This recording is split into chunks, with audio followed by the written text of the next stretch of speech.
Bienvenue sur Sophia Science, la chaîne YouTube qui répond à toutes vos questions sur le monde de la science, notamment la science, les mystères, les extraterrestres. Le contenu de la vidéo d'aujourd'hui est Le mystère enfin révélé des crêtes des dinosaures à bec de canard.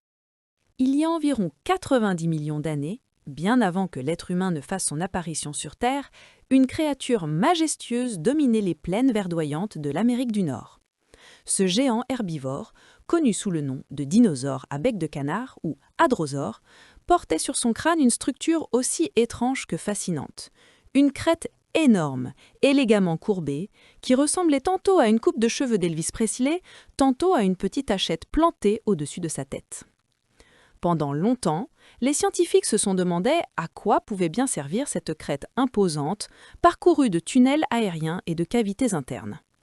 Était-elle une sorte de super-nez, destinée à améliorer l'odorat de l'animal? Un instrument qui lui aurait permis de mieux repérer les plantes ou de détecter les prédateurs?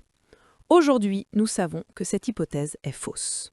C'est en étudiant des fossiles découverts dans l'ouest du Canada que les paléontologues ont commencé à comprendre le vrai secret de ces crêtes si particulières.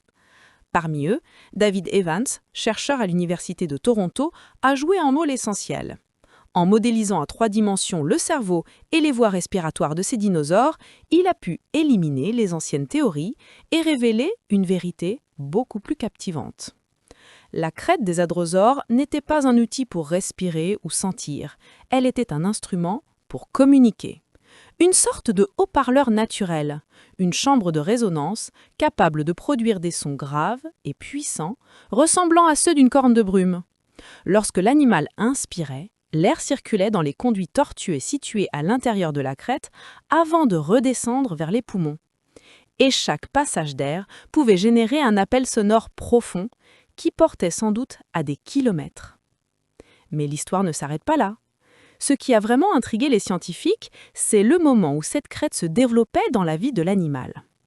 Les analyses montrent qu'elle apparaissait tardivement, une fois que le dinosaure approchait de l'âge adulte, exactement comme les attributs que possèdent certains animaux modernes pour attirer un partenaire ou pour impressionner un rival.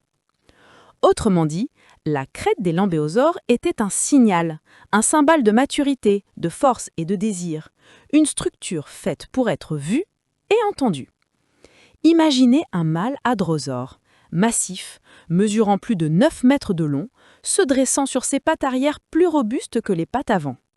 Sous la lumière du soleil, sa crête projette une ombre élégante sur son dos. Il émet un appel grave qui vibre à travers la forêt. Chaque écho proclame sa présence, sa puissance et son désir de trouver un partenaire. Les rivaux entendaient ces sons et savaient qu'ils n'étaient pas seuls. Les femelles, elles, pouvaient juger à la fois l'intensité du cri et la taille de la crête, 2 éléments qui indiquaient la bonne santé et la maturité du mâle. Ce système de communication complexe, à la fois sonore et visuel, jouait donc un rôle essentiel dans la survie et la reproduction de l'espèce. En comprenant la crête des dinosaures à bec de canard, nous découvrons bien plus qu'une curiosité anatomique. Nous mettons en lumière une fenêtre sur le comportement social d'animaux disparus depuis millions d'années.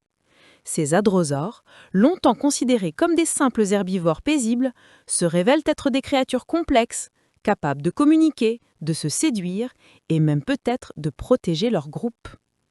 Et à travers chaque fossile, chaque fragment d'os, c'est une nouvelle histoire que la Terre nous murmure. Une histoire d'évolution, de stratégie et de vie, inscrite dans la pierre depuis un temps si lointain qu'il défie l'imaginaire. Laissez vos questions dans les commentaires ci-dessous et Sophia Science fera de son mieux pour y répondre. Merci d'avoir regardé et à la prochaine!